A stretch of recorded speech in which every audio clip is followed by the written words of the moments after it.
Bem, boa tarde para todo mundo. Novamente é um prazer estar aqui a convite do grupo do Telesaúde para esta conversa com vocês. Então, a ideia do tema de hoje é trabalhar manejo do paciente portador de diabetes, uso de insulina. A minha formação, eu sou nutricionista de formação e sou vinculado a um projeto aqui de fortalecimento do sistema de segurança alimentar e nutricional em Santa Catarina, no Rio Grande do Sul. E o enfoque que eu vou dar nessa discussão de hoje é a relação entre o uso de insulina, né, no manejo do paciente portador de diabetes, e a relação com a alimentação. E muito disso, muito dessa discussão, ela está atrelada a uma questão que é muito importante, que depois eu vou passar alguns dados epidemiológicos daqui para frente. E um dos maiores problemas que a gente tem hoje em relação ao manejo do paciente portador de diabetes é que a maioria dos pacientes que não precisariam de uso de insulina fazem uso de insulina porque não possuem um manejo adequado. E esse manejo não adequado tem relação com três questões, sendo que uma delas é uma falha no tratamento, e isso é muito importante, e a outra questão que é a não adesão ou a não adesão parcial ou total ao tratamento pelos pacientes. Mas o desconhecimento na relação entre o uso de insulina e o hábito alimentar ou mudanças na prática alimentar desses portadores de diabetes é um fato crucial para o sucesso do tratamento. Tá? E para resolução dos sintomas ou melhoria dos sintomas dos pacientes portadores de diabetes. Bem, então só para a gente ter uma ideia da situação, aí, o quão problemática é a situação da doença diabetes no nosso país, eu trouxe alguns dados comparando a situação no país e a situação no nosso estado aqui em Santa Catarina. Então, em relação à proporção de portadores de diabetes cadastrados, e os dados aqui são dados do SIAB, então dos Sistemas de Informação da Atenção Básica, comparados com a população do IBGE em 2014. Então, no Brasil, hoje, nós temos cadastrados mais de 2,5 milhões de portadores de diabetes cadastrados na atenção básica. E isso significa 1,2% da população. Tá? É uma prevalência bastante alta, apesar de que 1,2% pode parecer pouco, mas é porque a maioria dos portadores de diabetes eles estão numa faixa etária bastante restrita, né, que é a população adulta e idosa. Então, a minha proporção populacional ela é maior do que 1,2% quando eu pego só essa faixa etária de adultos e idosos. E em Santa Catarina, nós temos mais de 124 mil portadores cadastrados no ano de 2014, o que dá 1,8% da população. Então a gente observa que a população, nós temos uma proporção de portadores de diabetes em Santa Catarina maior do que ocorre no Brasil. E a gente tem duas explicações para isso. Né? A primeira delas é que o nosso cadastramento pode ser melhor. Então, a captação desses portadores pelas equipes de saúde da família no estado de Santa Catarina pode ser melhor do que nos outros estados. Mas também é importante a gente discutir que uma das causas para o quadro, para o desenvolvimento de diabetes, é uma alimentação inadequada associada a sedentarismo. E a nossa população aqui em Santa Catarina, ela é uma população exemplar em ter uma alimentação inadequada e ser sedentária. Então a gente hoje está... nós aqui em Santa Catarina estamos muito próximo aí de quadros ou de situações de risco para o desenvolvimento de diabetes. Outro dado interessante também. Do total de portadores de diabetes cadastrados, 82,5% são acompanhados pela atenção básica no Brasil, enquanto em Santa Catarina os nossos dados estão abaixo de 80%, estão em 75,9% somente de pacientes acompanhados pela atenção básica, do total de cadastrados. Também nós temos duas explicações aqui. Uma das explicações é que realmente o nosso acompanhamento pode ser baixo, né? A gente capta, a gente sabe onde está este portador, mas a gente não acompanha esse portador por uma ineficiência do serviço, ou eu tenho um baixo acompanhamento porque esse portador de diabetes ele não faz uso do Sistema Único de Saúde, ele opta por fazer o seu tratamento em outros espaços, ou ele não está disposto a ser acompanhado pelas equipes. Mas de qualquer forma, a gente tem um número bastante baixo de pacientes acompanhados no estado. Bem, e aí a gente vai trabalhar um pouco das consequências dessa situação aí, dessa epidemiologia do diabetes no nosso país e no nosso estado. E aí eu trago para vocês aqui um dado sobre a proporção de hospitalizações de portadores de diabetes do ano de 2014. E aí só para vocês terem uma ideia, 5,3% dos portadores de diabetes foram hospitalizados no país. Em Santa Catarina, 3% dos portadores foram hospitalizados, e aí é sempre importante a gente frisar, foram hospitalizados por problemas relacionados à doença.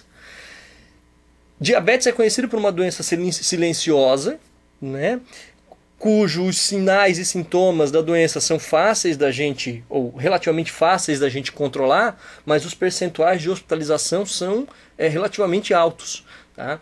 E a hospitalização ocorre, na maioria das vezes, nesse quadro, por um manejo inadequado do tratamento. Outra informação interessante, no Brasil, em 2014, foram gastos quase 90 milhões de reais em função das internações desses pacientes portadores de diabetes. Em Santa Catarina, quase 3 milhões de reais foram gastos em função dessas internações de portadores de diabetes, cujo manejo talvez não esteja adequado, ou não estava adequado no ano de 2014. E ali a gente tem um valor médio por internação, né? Então no Brasil gira em torno de R$650 o valor médio da internação, ou do custo por internação desses portadores de diabetes, enquanto em Santa Catarina o valor médio gira em torno de R$710. E a gente chega, então, em relação à mortalidade por diabetes. E aí a gente tem dados do Sistema de Informação de Mortalidade, o SIM, né, do ano de 2012, onde nós tivemos em 2014 mais de 56.800 óbitos de portadores de diabetes. Em Santa Catarina, mais de 1.500 óbitos aqui em Santa Catarina, né? No Brasil, então, a mortalidade ela gira em torno de 22 óbitos para cada 1.000 pacientes portadores cadastrados, enquanto em Santa Catarina gira em torno de 13 óbitos para cada 1.000 pacientes cadastrados. Bem, diante dos dados epidemiológicos, a primeira coisa que a gente constata, e todo mundo sabe, é que o diabetes é uma doença, é uma patologia de interesse público na área da saúde, e tanto é que nós temos iniciativas históricas, né, dentro do Sistema Único de Saúde para o tratamento e acompanhamento de portadores de diabetes. Quais são os fatores de risco, então, para o desenvolvimento da doença? Então nós temos fatores que são modificáveis e fatores que não são modificáveis, né? Entre os não modificáveis, a idade superior a 45 anos é um fator de risco, que a gente não tem como mudar a idade das pessoas. Hereditariedade também é um fator de risco bastante importante, nós não temos como mudar ainda não temos como mudar a carga genética das pessoas para o tratamento da doença, mas nós temos fatores modificáveis, né? Que são o sedentarismo, o excesso de peso, e aí o excesso de peso relacionado a uma circunferência na região abdominal, que é a circunferência na linha do umbigo, maior que 80 centímetros para mulheres ou maior que 88 centímetros para homens, é um fator de risco para o desenvolvimento de diabetes.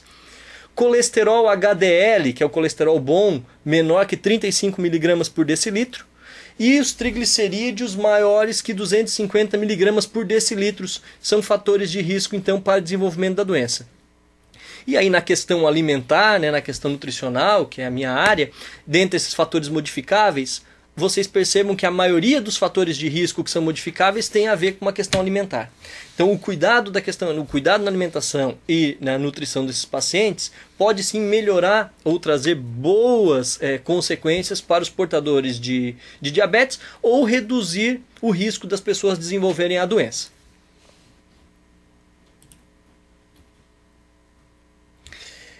Quais são os fatores de risco para complicação da doença? Então, o portador de diabetes ele já possui a doença, mas como eu falei anteriormente no início da aula, dessa palestra com vocês, que um dos maiores problemas que nós temos hoje é que a gente tem uma dificuldade de controlar complicações dos portadores de diabetes.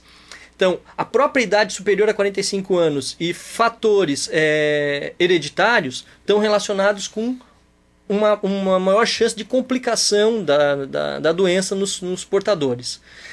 E aí nós temos outros 3 fatores que eu destaco que são fatores modificáveis. O primeiro deles, que a gente nunca pode esquecer, é a dificuldade de acesso ao tratamento. Por mais que nós tenhamos uma política na área da saúde relacionada ao tratamento do portador, muitos ainda não têm acesso ao tratamento por diversos motivos. Né? Por dificuldade de acesso aos locais que fornecem o tratamento, pelos locais ou não existência de tratamento no local onde as pessoas residem, mas a gente pode ter vários tipos de dificuldade relacionados ao acesso ao tratamento. A segunda questão é um tratamento inadequado. E é aqui no tratamento inadequado que a gente vai começar a trabalhar, né, nessa palestra de hoje. Muitas vezes a prescrição do tratamento não está adequada, não porque o profissional de saúde não tem competência ou prescreve errado, mas porque não leva em consideração os hábitos de vida dos pacientes. E isso tem uma relação direta com a qualidade do tratamento. E isso que a gente precisa discutir hoje, a ideia dessa aula, é discutir como que esse tratamento está relacionado com a questão alimentar, por exemplo. Né?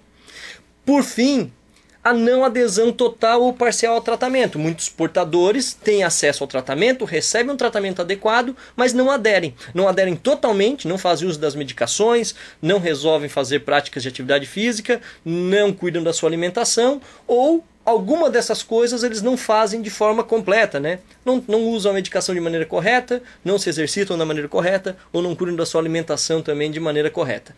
Né? Então a gente pode ter uma não adesão total ou parcial ao tratamento. E muito desta não adesão pode ser uma opção do portador, de não querer se cuidar. Mas muitas vezes esse portador ele não faz a adesão ao tratamento por uma questão educacional. Ele não entende a razão do tratamento, não entende os objetivos do tratamento e muitas vezes ele não compreende o próprio tratamento. Né? Então é sempre muito importante a gente estar sempre trabalhando com ações de educação e formação com os portadores para que eles entendam a importância e façam o tratamento da maneira correta, independente do tratamento que for prescrito para esses portadores. Bem, quais são os tipos de tratamento, então, relacionados aos fatores de risco que comumente são utilizados para os portadores de diabetes? Então a gente tem 2 tipos aí, 2 dimensões desse tratamento. Um que a gente chama de tratamento direto e outro que é o tratamento indireto. Entre os principais tratamentos indiretos estão a adequação ao do peso corporal. Então fazer com que essas pessoas, os portadores tenham um peso adequado, isso vai melhorar o quadro da doença.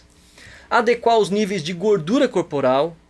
Isso é uma coisa que eu costumo frisar muito. As pessoas se preocupam muito com o peso na balança e geralmente o peso na balança é o que menos importa. O grande fator de risco para doenças cardiovasculares é a quantidade de gordura que a gente tem no corpo, principalmente a região onde essa gordura está localizada. Então o que a gente tem que sempre prestar atenção é o seguinte: adultos, mulheres com percentual de gordura maior do que 25%, ou homens adultos com percentual de gordura maior do que 15%, é fator de risco. E a gente consegue verificar a concentração de gordura na região abdominal, aquela gordura que fica na região da linha do umbigo, como um fator de risco importante. E as pessoas precisam buscar, e a gente precisa realizar tratamentos que façam que as pessoas diminuam as circunferências então na região abdominal, porque isso também é um fator protetor. O outro método de tratamento é a adequação dos valores de HDL e triglicerídeo. Então a gente tem que elevar os valores de HDL, a gordura boa, e diminuir os valores de triglicerídeos, que isso também é um fator protetor e de tratamento para a doença. Entre os métodos diretos então de tratamento, a prática de atividades de lazer ativo. Eu não gosto de trabalhar com a ideia de práticas de exercício, mas práticas de atividade de lazer ativo. Né? Hoje a maioria das pessoas, nos seus momentos de lazer, elas têm práticas sedentárias. Sentam, dormem, veem televisão. Né? Então a ideia é fazer práticas de lazer ativo. No momento de lazer, buscar se movimentar. Controle no consumo de carboidratos de alto índice glicêmico, isso a gente vai conversar logo em seguida. A utilização de medicamentos hipoglicemiantes e a e a outra possibilidade, que é a utilização de insulina, então, que é o objetivo, é o objeto dessa aula de hoje, né? Mas a utilização de insulina, ela não vai ocorrer para todo mundo. Muitos pacientes eles conseguem melhorar seus quadros hiperglicêmicos através de controle da alimentação e práticas de lazer ativo, controle do peso, né?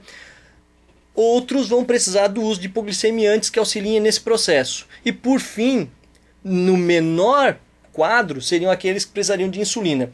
E o grande problema é que hoje, vocês devem saber isso melhor do que eu, boa parte dos pacientes portadores de diabetes fazem uso de insulina, o que não deveria acontecer. E isso é sinal de um tratamento que não está sendo adequado e que faz com que ele precise fazer uso da insulina. Bem, então a gente tem duas situações aí fisiológicas que vão explicar o quadro de diabetes. A primeira situação é o pâncreas, que é o órgão que produz a insulina, que produz pouca insulina ou não produz insulina. Isso responde por aproximadamente 10% dos casos.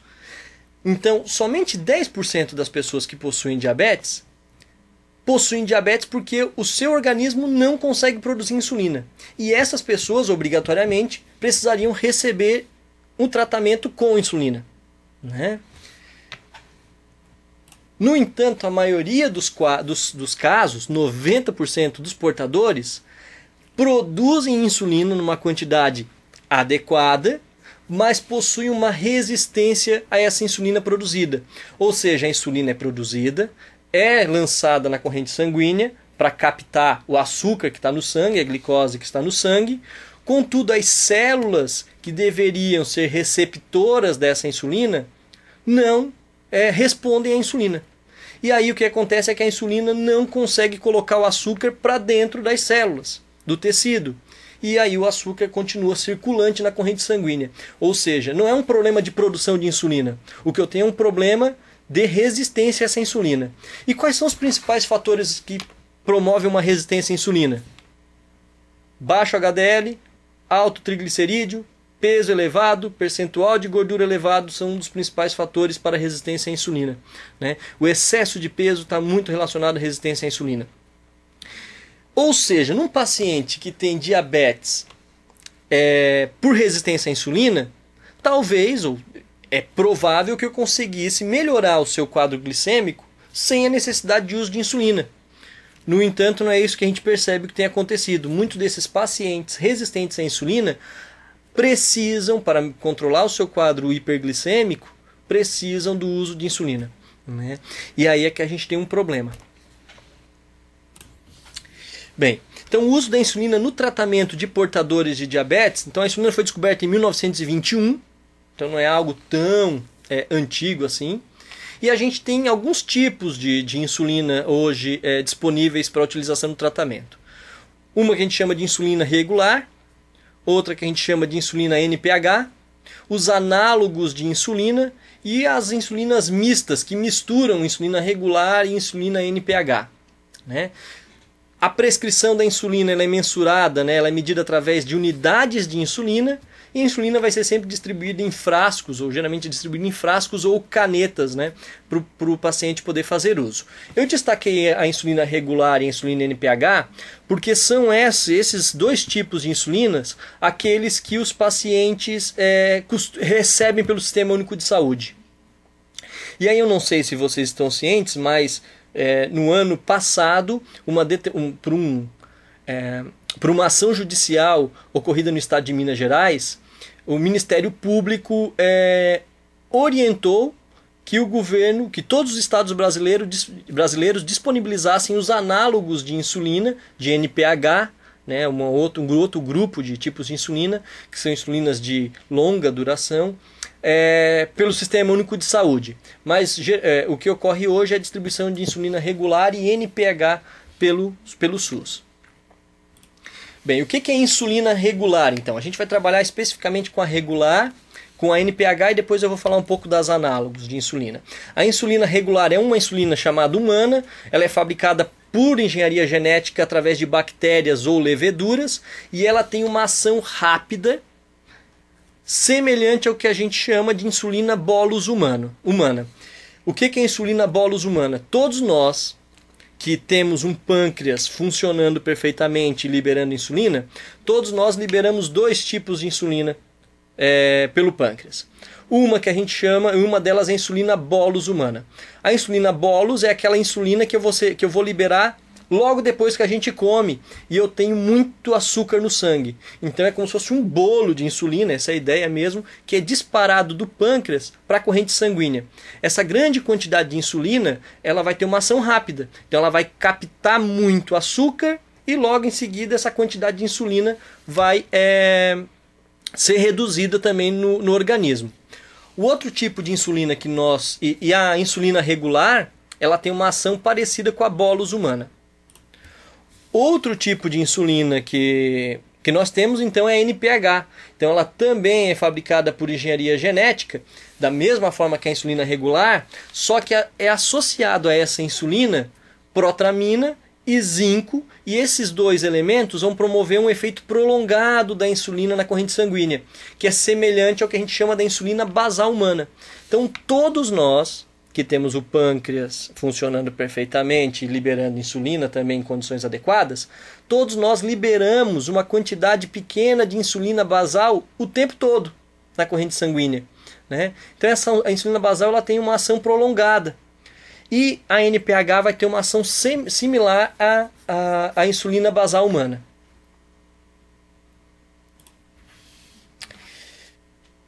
E agora, quando a gente vai discutir a relação do uso da insulina com a alimentação, a primeira pergunta que geralmente as pessoas fazem é, mas qual a diferença então na ação de cada uma desses tipos de insulina? E a gente costuma classificar essas insulinas em 4 categorias. As insulinas que a gente chama de insulinas ultra rápidas, as intermediárias e as lentas.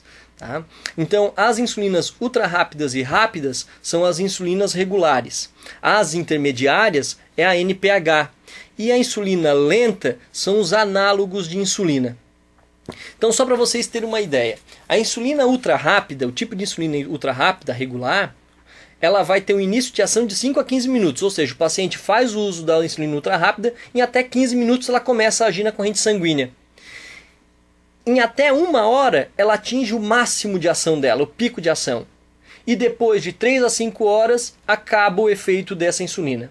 A insulina rápida ela age mais ou menos parecido. O início de ação em 30 minutos, o pico entre 2 e 3 horas e ela termina a sua ação entre 3 e 6 horas.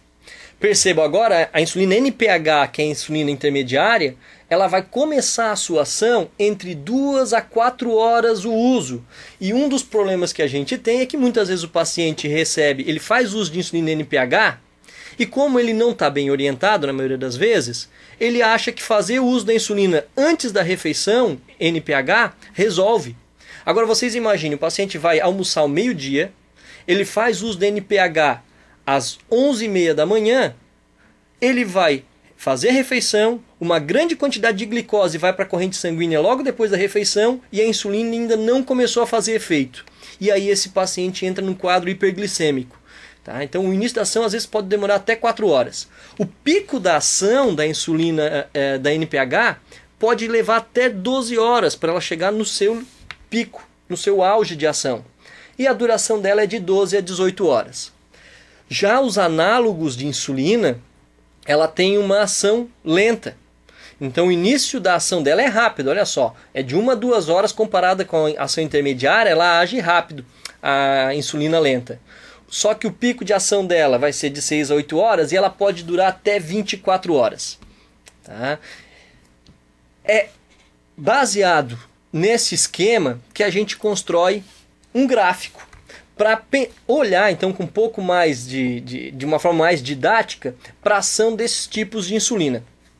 Então percebam, a insulina ultra rápida, ali eu tenho um horário zero, né, que é o horário que eu faço a utilização da insulina. A ultra rápida vai ter um pico rápido e ela cai bem rapidamente também. A insulina rápida, ela tem um pico levemente rápido e ela cai em seguida. A insulina intermediária, a NPH, ela já vai ser bem duradoura, né? E o pico ele é mais demorado. E depois a gente tem as insulinas análogas, que são as lentas, que comercialmente são conhecidas pela Detemir e a Glargina, que são aquelas que eu falei anteriormente para vocês, que por uma ação do Ministério Público tem obrigado então os estados a fornecer esse tipo de insulina para os pacientes portadores de diabetes. Sobre qual argumento? Ora, porque essa insulina lenta, vocês percebam que elas têm uma ação, o início da ação é rápida, elas mantêm o pico por longo período e elas duram até 24 horas, ou seja, o paciente precisaria fazer uma única aplicação por dia e manteria os seus níveis de insulina sempre mais ou menos no mesmo estágio dentro do organismo, né? Então existe uma tendência dos pacientes preferirem esse tipo de insulina, apesar de que as evidências científicas não têm demonstrado melhoras no quadro de saúde dos pacientes com uso de insulina lenta quando comparado aos pacientes que fazem uso de insulina intermediária ou da combinação de insulina intermediária com insulina rápida, que é o que boa parte dos pacientes fazem. Tomam insulina regular mais NPH. Bem, olhando para este gráfico, eu vou mostrar um outro gráfico para vocês agora, que são as categorias e índices glicêmicos dos alimentos. Porque um dos grandes problemas que a gente percebe é que muitas vezes a prescrição do tratamento não leva em consideração a alimentação dos pacientes e muitas vezes os pacientes também não seguem de maneira adequada o tratamento ou se alimentam de maneira inadequada e isso vai acabar prejudicando os resultados do tratamento. Por quê? Eu vou voltar ao slide, porque é o seguinte, eu tenho alimentos cujo pico de açúcar que ele vai me dar na corrente sanguínea é mais rápido e alimentos cujo pico de açúcar é mais lento. Ou seja, se o paciente estiver fazendo uso de uma insulina intermediária e fez a aplicação da insulina intermediária às 8 horas da manhã e ele consumiu no seu café da manhã um alimento cuja quantidade de açúcar que vai ser lançada na corrente sanguínea é alta, e essa quantidade de açúcar também vai ser lançada na corrente sanguínea muito rapidamente, o que acontece é que essa insulina intermediária ela não vai dar conta de captar o açúcar que vai estar no sangue. E aí esse paciente entra num quadro de hiperglicemia. Assim como acontece muitas vezes, do paciente cuidar tanto da alimentação, e aí ele faz uso de uma insulina rápida, ou seja, muita insulina vai estar na corrente sanguínea para captar açúcar, e ele não come açúcar. E aí o que acontece é que esse paciente pode entrar no quadro de hipoglicemia. A quantidade de açúcar na corrente sanguínea dele vai ficar muito baixa, e isso é tão prejudicial quanto um quadro hiperglicêmico. Pois bem, a gente divide os alimentos então em dois grupos em relação à quantidade de açúcar, que são os alimentos de alto índice glicêmico e alimentos de baixo índice glicêmico. Percebam, os alimentos de alto índice glicêmico, eu como este alimento, em 30 minutos ele atinge o pico de açúcar no sangue, e depois de 1 hora eu já não tenho mais açúcar na corrente sanguínea, se a minha captação de glicose está adequada, né? Os alimentos de baixo índice glicêmico, eles têm um pico bem mais baixo, né? Aquela linha amarela tem um pico mais baixo. E essa linha amarela vai se manter mais ou menos constante por até 1h30. E só depois de 1h30 que ela costuma baixar.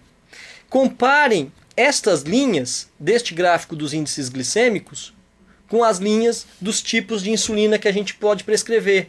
Então o que acontece? Se o paciente vai fazer uso de um alimento de alto índice glicêmico, o ideal é que ele consuma os alimentos de alto índice glicêmico no momento de pico da insulina.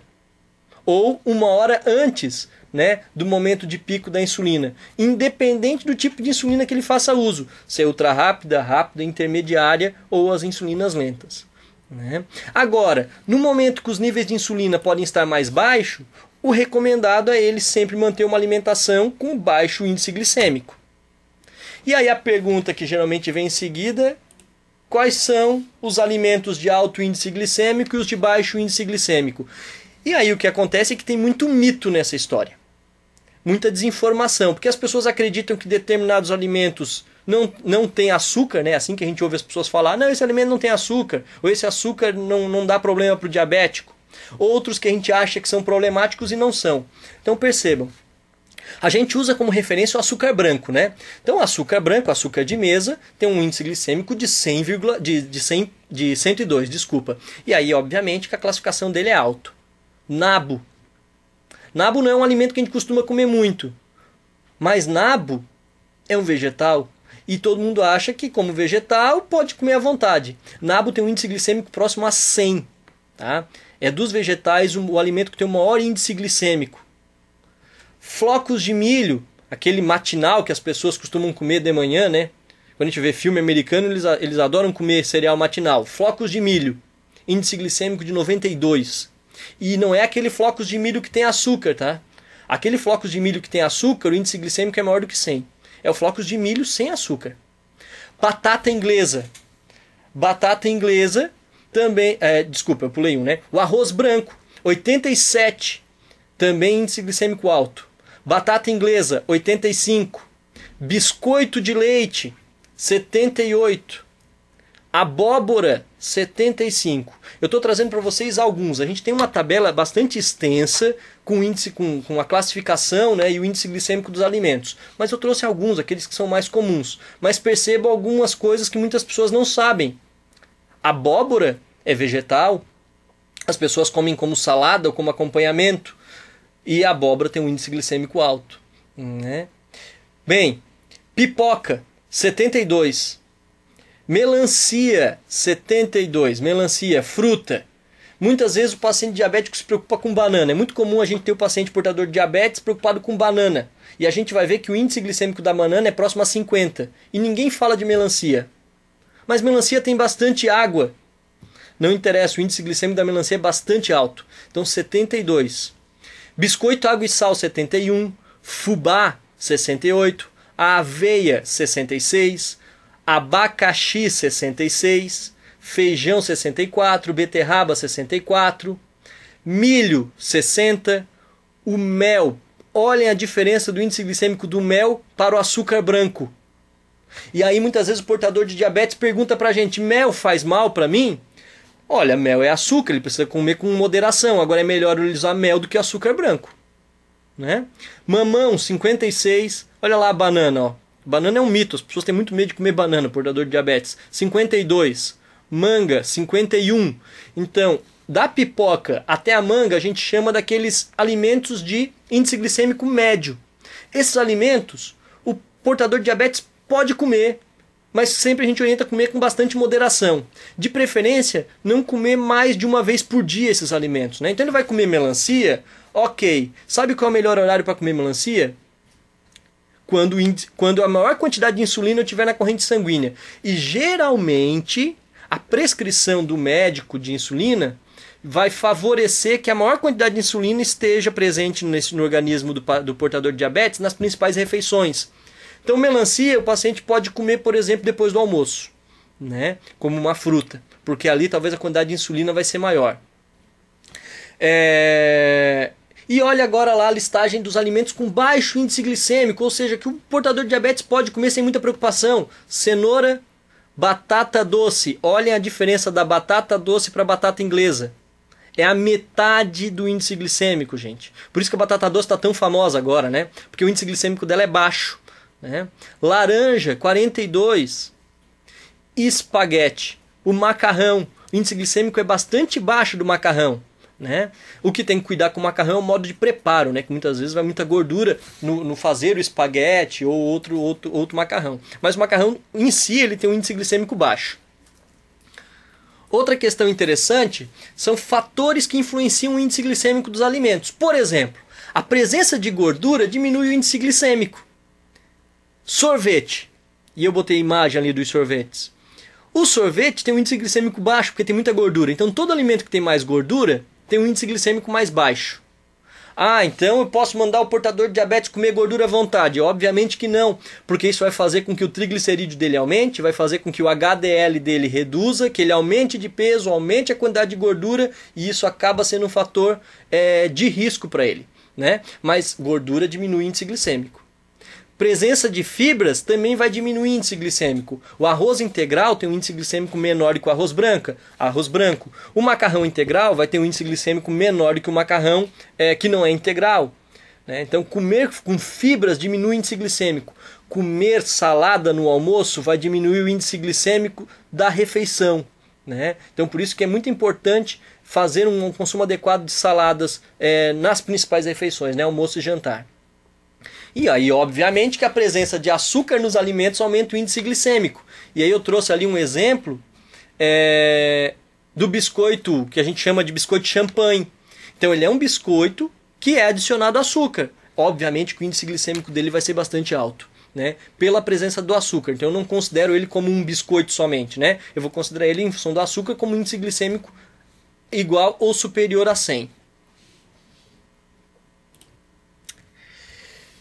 Bem, considerando essas questões todas, que tipo de orientações então que a gente precisa trabalhar no manejo do portador de diabetes, no manejo da insulina no portador de diabetes relacionados à alimentação? A primeira coisa é que a prescrição do tratamento, da prescrição da insulina e a aplicação de insulina precisam considerar o hábito alimentar dos portadores de diabetes. Qual é o horário que ele costuma comer? Quais são os alimentos que esse portador costuma comer? E qual é a forma de preparo desses alimentos, né? Se ele costuma botar açúcar no seu café, se ele costuma fritar os alimentos, para que eu consiga fazer com que a insulina atue de uma forma que realmente melhore o quadro hiperglicêmico desse paciente. E isso que eu percebo que muitas vezes não acontece. A prescrição é desconexa do hábito alimentar. E a gente acha que o portador vai mudar o hábito alimentar dele. E muitas vezes ele não muda. Então a gente precisa cuidar disso. A alimentação deve considerar a prescrição de insulina. Então, da mesma forma que a prescrição tem que considerar o hábito alimentar, o portador de diabetes tem que ser orientado a cuidar da sua alimentação, levando em consideração a prescrição de insulina e o tratamento que ele está utilizando. Então o portador precisa saber que quando ele faz uso de um determinado tipo de insulina, a maior quantidade de insulina que ele vai ter no corpo dele vai ser em determinado horário. E é naquele horário que ele pode se cuidar menos. Mas vão ter horários que ele precisa se cuidar mais. E ele precisa estar ciente dessa informação para que ele possa cuidar da sua alimentação baseado no tratamento.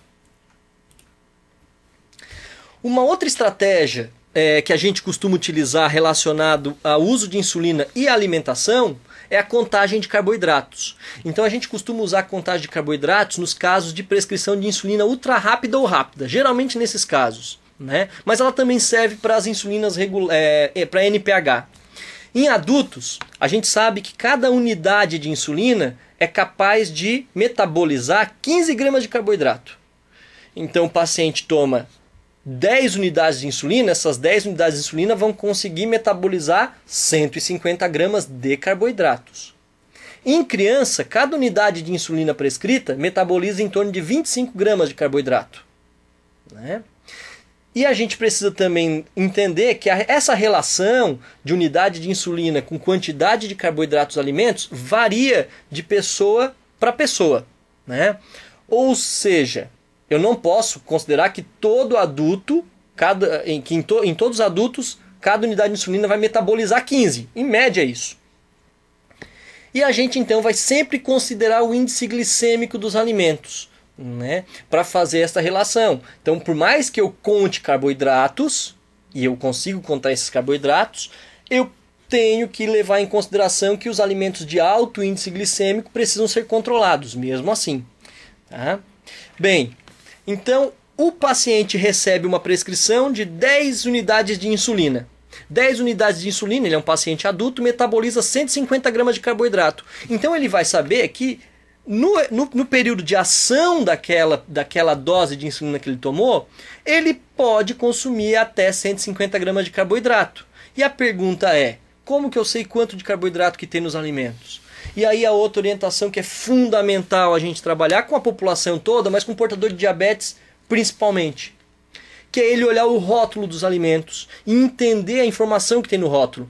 Porque o rótulo vai me dizer a quantidade de carboidrato. E eu trouxe um exemplo para vocês que está aqui nesse slide, que é de um alimento comercial, e que tem, eu estou destacando então a tabela de composição, as informações nutricionais desse alimento.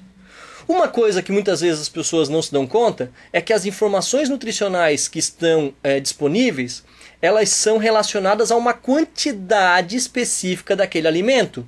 Não é em relação a todo o alimento que contém na embalagem. Por exemplo, em relação a esse alimento, a informação é em relação a 100 gramas desse alimento, né? Que é em média, que ele está dizendo ali, em média 5 pedaços desse alimento vai me fornecer 92 calorias e logo em seguida 10,4 gramas de carboidrato. Ou seja, se a gente consumir 5 pedaços desse alimento, a gente está comendo 10,4 gramas de carboidrato, né? Numa brincadeira aqui, se o paciente puder, se ele usar 10 doses, 10 unidades de insulina, que vai permitir que ele metabolize 150 gramas, significa que esse portador pode comer 15 vezes 5 pedaços desse alimento, que a gente está aqui como exemplo, que isso vai dar os 150 gramas. Né? Agora é óbvio que ele não vai ter que comer os 150 gramas, ele não pode comer os 150 gramas de uma única vez, né? Ele vai ter que distribuir os 150 gramas no período de duração da insulina, mas é possível ele fazer essa contagem e aí ele conseguir ter um controle melhor sobre a sua alimentação relacionada à prescrição da insulina. Bem, gente, da teleaula é isso que eu tinha para conversar com vocês hoje.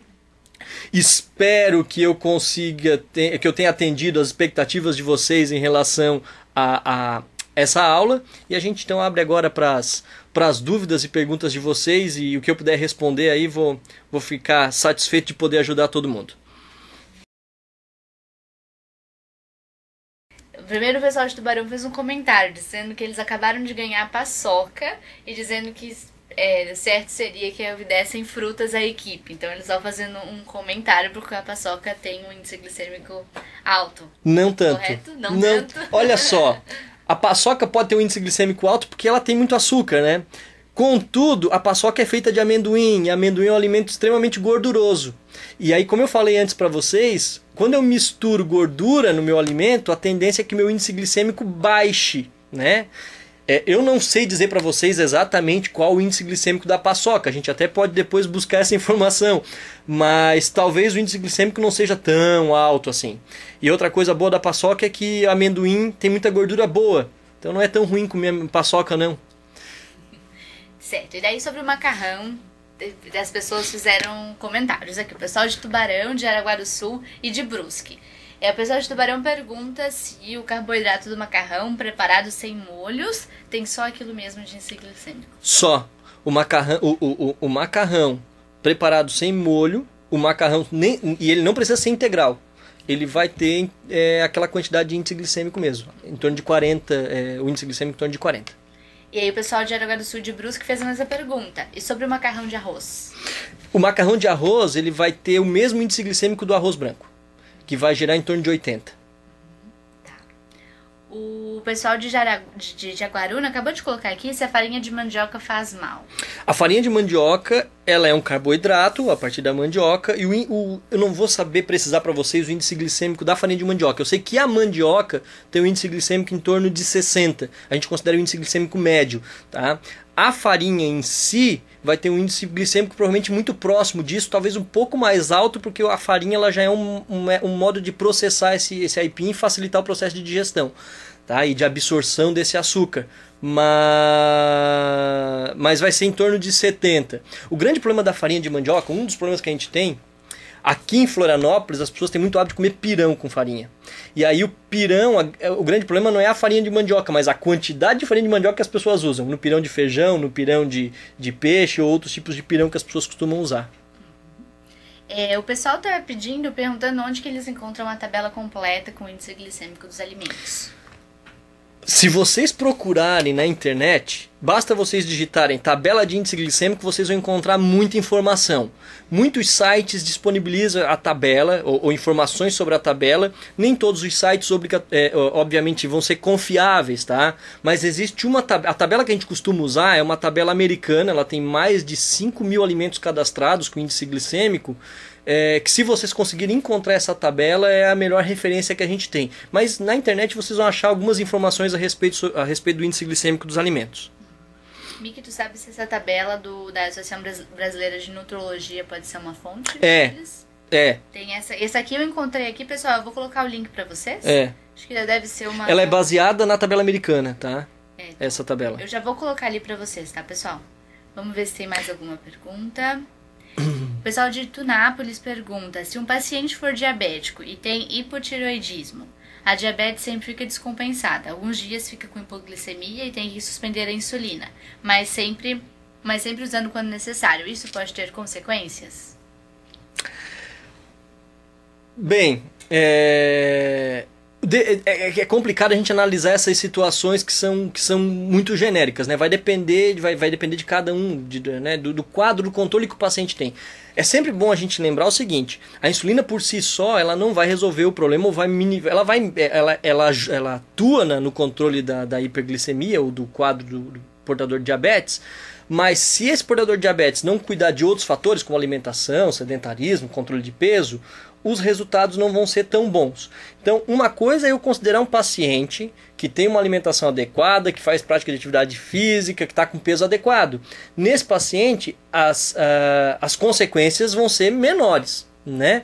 Ou talvez até que não ocorram. Agora, num paciente que já é descompensado em função de não cuidar de outros fatores de risco, é sim sempre arriscado a gente ter esse tipo de conduta, né?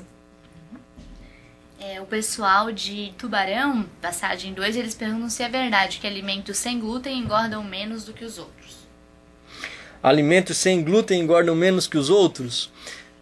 Bem, foge um pouco do nosso assunto, mas assim, gente, o que ocorre? Tá uma moda aí do uso de alimentos sem glúten, né?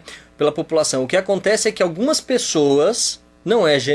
isso não é um problema de todo mundo. Algumas pessoas são alérgicas a glúten. E não é aquela alergia do intolerante a glúten, tá? É um outro tipo de alergia. As pessoas não toleram, o organismo não tolera de forma adequada o consumo de glúten. E o que acontece para essas pessoas é que isso gera um processo inflamatório. E todo processo inflamatório, ele é obesogênico. Ele gera obesidade ou dificuldade de perda de peso. Essas pessoas com esse tipo de alergia podem sim ter mais dificuldade de perder peso ou ganhar peso pelo consumo de glúten. Agora, a gente não tem estudos populacionais que falem o percentual de pessoas que têm esse tipo de problema. Alguns estudos têm apontado que 1% a 2% da população sofre com alergia mediada por imunoglobulinas, né, a glúten. E aí para essas pessoas teria que ter cuidado. No caso do portador de diabetes, não faz diferença alguma para ele consumir alimentos com ou sem glúten, tá? Isso não vai mudar o índice glicêmico dos alimentos, porque o glúten é uma proteína. Então isso não vai fazer diferença no índice glicêmico e nem no manejo do portador de diabetes. Certo. O pessoal de Maravilha que pergunta se uma pessoa não diabética pode ingerir quanto de glicose e açúcar por dia. A orientação, isso também é uma informação, eu vou passar para vocês uma informação generalizada, porque o que a gente costuma fazer é um cálculo individual, né, da quantidade de carboidrato e de açúcar que as pessoas podem consumir por dia. Em geral, a orientação é que em torno de 50% a 60% da nossa alimentação seja composta por carboidratos. Tá? Então a maior parte da nossa alimentação tem que ser fruto de carboidratos, tem que vir de carboidratos.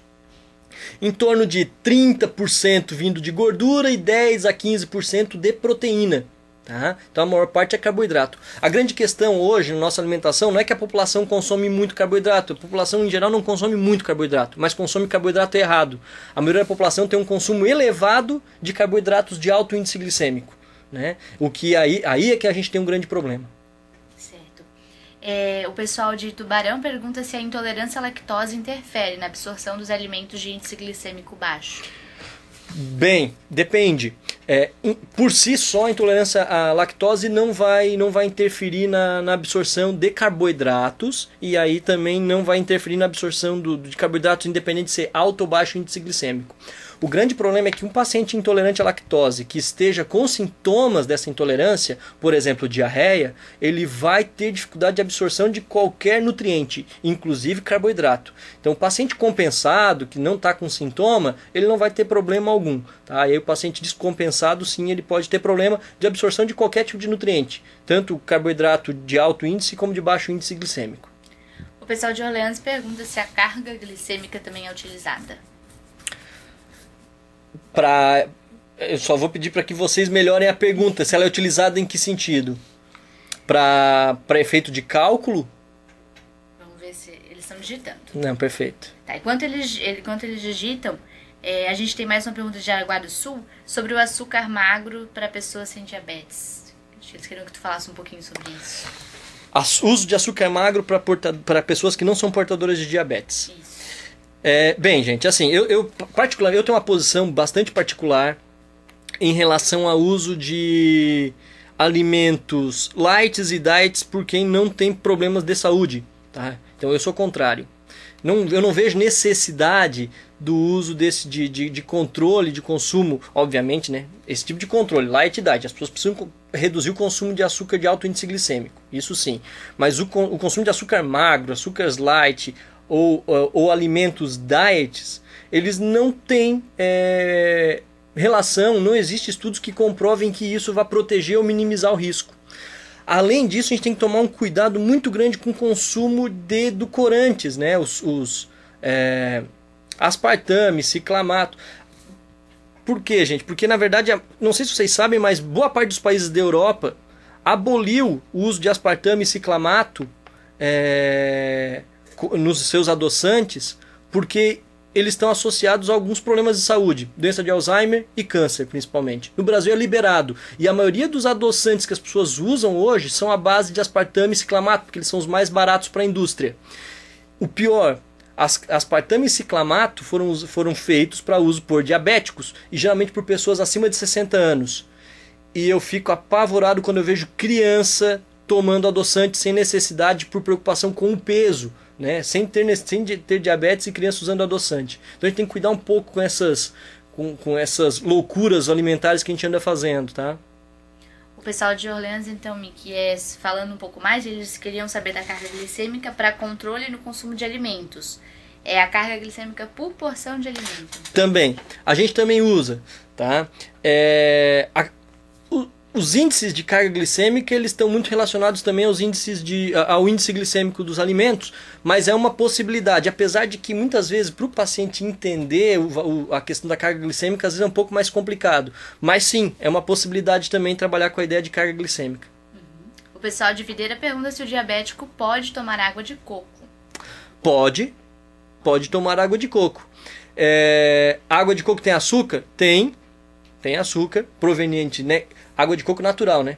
Eu sempre costumo levar. Água de coco, tem dois tipos de água de coco. A natural é aquela que vem na caixinha. A que vem na caixinha muitas vezes tem açúcar, tem sacarose, açúcar branco, tá? E aí ele precisa cuidar. Água de coco natural ele pode consumir porque a quantidade de açúcar é pequena e obviamente a ideia é que ele faça o consumo da água de coco de maneira moderada. Eu sempre costumo frisar para todo mundo, a gente não pode substituir água por nada. Né? Então quando a gente fala que as pessoas têm que consumir em torno de 2 litros de água, é 2 litros de água, não é de água de coco, não é de chá, não é de suco, não é de refrigerante, nem de bebida alcoólica, né? E em algumas ocasiões fazer uso dessas outras bebidas, mas se ele fizer o consumo de água de coco uma vez por dia, isso não vai ser problema. O pessoal então de Palhoça pergunta, acho que algumas pessoas fizeram essa pergunta, quais os adoçantes são os mais indicados para diabéticos? Quais adoçantes? O melhor adoçante para o diabético é ele não comer açúcar nem tomar adoçante. Ele começar a fazer uso de alimentos que têm baixa concentração de açúcar. Essa é a minha primeira orientação e é o que a gente precisa, creio eu, que é o que a gente precisa frisar. E aí ele tem um grande problema. Geralmente o portador de diabetes, a gente brinca, né, que são formiguinhas. Eles gostam de comer alimentos ricos em açúcar, eles têm uma dificuldade muito grande de de deixar de sentir o gosto de açúcar. E é por isso que eles acabam transferindo o açúcar para um adoçante. Qual é o melhor? Os naturais, livres de aspartame, livres de ciclamato. Estévia, a estévia natural é uma boa opção. Eu costumo falar estévia natural porque tem um adoçante no mercado aí que o nome dele é estévia. Aí eu vou ver a composição dele, ele tem estévia, mas também tem aspartame e também tem ciclamato. Né? Então tem que cuidar, é sempre olhar o adoçante. Se o adoçante é feito só de estévia, entre os adoçantes é o que traz os menores prejuízos e é o mais seguro aí, tá? A sugestão do pessoal de Tubarão, eles colocaram logo abaixo da pergunta essa sugestão. E Mickey, mais uma coisa, eu achei a tabela que tu falaste, mas ela só tem em inglês mesmo, essa tabela? Eu não sei se ela tem traduzida, tu achou ela em inglês? Eu achei ela em inglês. Eu não sei se tem tradução dela. A que eu costumo usar é em inglês, eu não sei se a gente tem ela totalmente traduzida. É uma tabela bastante extensa. Bastante extensa, exato. Então, pessoal, eu achei esse link, eu até vou colocar pra vocês, mas eu já aviso que ele tá em inglês. Né? Isso pode ser um problema pra vocês. A gente vai fazer o seguinte, a gente pode entrar em contato com o Mick, ver o que a gente encontra pra depois poder mandar pra vocês, porque eu acho que bastante gente perguntou e quis saber. Até, Bruno, é importante essa tabela em inglês, além do fato de ser em inglês, né, e isso ser um problema de acesso às pessoas, mas outro problema dela é que como a tabela é americana, ela é baseada em alimentos americanos, e muitos alimentos americanos não têm relação com os nossos alimentos, né? E isso também às vezes é um pouco confuso nesta tabela, até porque ela é bastante extensa também, tá? E também mas dá pra gente... As medidas são diferentes, exato, então tudo isso é um complicante. Então a gente fica aí devendo pra vocês, mas a gente vai mandar, tá, pessoal? O pessoal tem uma última pergunta aqui de Santa Rosa de Lima. Se o açúcar mascavo é mais saudável? Eu vou dividir essa pergunta em duas respostas. O açúcar mascavo ele é melhor que o açúcar branco, porque o açúcar branco só contém açúcar. O açúcar mascavo, ele vai ter o açúcar e outros nutrientes ali, porque ele não passou pelo processo de refino que passou o açúcar branco. Então o açúcar mascavo vai ser sempre melhor que o açúcar branco em relação a essa questão. Quanto ao índice glicêmico, não. O açúcar mascavo vai ter um índice glicêmico muito semelhante ao açúcar branco. Então, para o diabético, não faz muita diferença dele usar açúcar branco ou açúcar mascavo para o controle da sua glicemia. Tá? Agora, ele é mais saudável porque, geralmente, o açúcar mascavo vai ter vitaminas do complexo B junto com ele, alguns minerais, vai ter ferro também. Né? Então, ele vai ser melhor do que o açúcar branco nesse sentido. Certo. Pessoal, a gente sabe que tem bastante dúvidas sobre esse tema, né? A gente conseguiu responder aí, acho que as principais dúvidas, todo mundo que mandou pergunta a gente conseguiu responder. Mas a gente deixa então aqui sempre, né, pra vocês, falando que a gente tem a opção da teleconsultoria. Vocês podem enviar as dúvidas por teleconsultoria e pelo portal do Telesaúde. A gente tenta responder as dúvidas de vocês. Caso fique alguma dúvida, a gente procura um profissional. No caso, o Mick pode nos ajudar. Sim. Então, fica à disposição de vocês o serviço de teleconsultoria. Procurem, mandem perguntas. A gente está aqui para responder vocês. Acho que é isso, Mick, só para falar mais uma vez, o pessoal elogiou várias vezes a palestra. Que bom, que bom. Fico contente também. E os elogios, mas eles elogiaram bastante, disseram que é um tema que eles realmente acham que é muito importante, eles precisavam, né, que bom. De alguém para falar. Então, acho que é isso, pessoal. Fica o convite, então, para a web de amanhã, ainda às 4 da tarde, só a partir da semana que vem que muda o horário, tá? E não deixem de solicitar a teleconsultoria. Obrigada e boa tarde a todo mundo.